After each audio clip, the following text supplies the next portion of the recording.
চলুন বন্ধুরা দেখি কে কে এই বছর শীতে পাকান খেয়েছে আর কে কে খায়নি।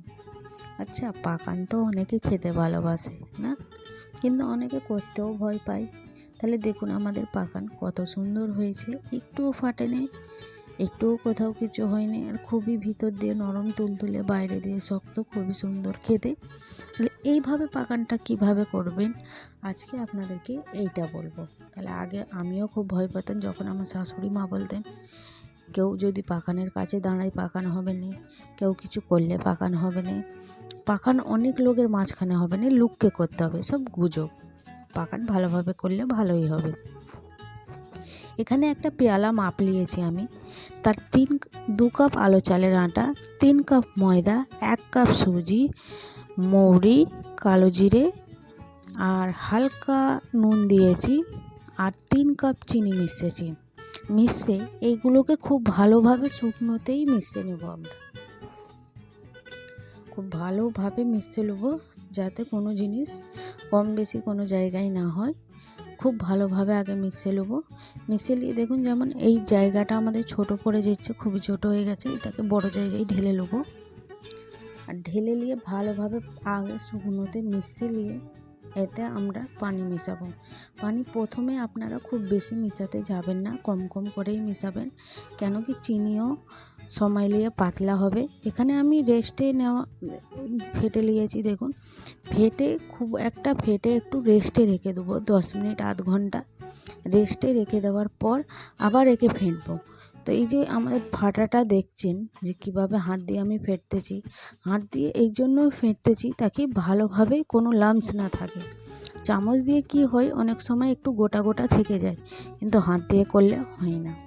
আর গাঢ়টা এতটা থাকবে, যদি আপনি হাত উঁচু করে একটু ছাড়েন, একটুও যেন ভেঙে না পড়ে আপনার হাত দিয়ে, দেখুন খুবই ভালোভাবে পড়বে, একভাবে সোজা নিচে যেন যায়। তাহলে কনসিস্টেন্সিটা গাঢ় এইরকম থাকবে। দেখুন আমরা যখন কড়াই ডালবো আপনারা বুঝতে পারবেন একটুও ছাড়েনি, যেন ওই লম্বাভাবেই পড়ে যাচ্ছে, সেইভাবেই যেন কনসিস্টেন্সি থাকে। যখন কড়াইতে ছাড়বেন এটা মনে রাখবেন যে খুব বেশি তেলও নেবেন না, যখন ফুলে উঠবে ওইটা উপরেই আসে, নাহলে খুব বেশি তেল হলে কি হয়, অনেক সময় পাকানটা ফেটে যায় আর সুন্দর হয় না। তা দেখুন যখন নিচে দিয়ে রান্না হয়ে যাবে তখনই উপরে ফুলে উঠবে, তখন উল্টালে কোনো দিনই ফাটবে না আর খুবই সুন্দর হবে। আর যদি আপনি কাঁচাতে তাড়াহুড়ো করে চামচটা লেগে দেবেন, তখন কি হবে, নিচে দিয়ে ফেটে যাবে আর যে ভিতরের অংশগুলো বেরিয়ে খারাপ হয়ে যাবে। এখানে দেখুন আমি খুবই সুন্দরভাবে একটা তুলে নিয়েছি, আর একটা ডালতেছি। এখানে আপনি কনসিস্টেন্সিও দেখে নিন, আবার দেখুন যে ভালোভাবে রান্না হয়ে ফুলে উঠবে কিভাবে। তারপরে পেল্টে দুদিকে রেঁধে নেব। এইভাবে পাকান করে খেয়ে আপনাদেরকে কাকে কাকে ভালো লেগেছে আমাকে কমেন্ট করে অবশ্যই জানাবেন।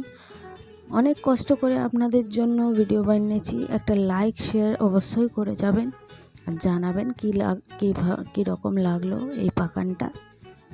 আর এত দূর যেহেতু এসেছেন, একটা সাবস্ক্রাইব অবশ্যই করে দিয়ে যাবেন।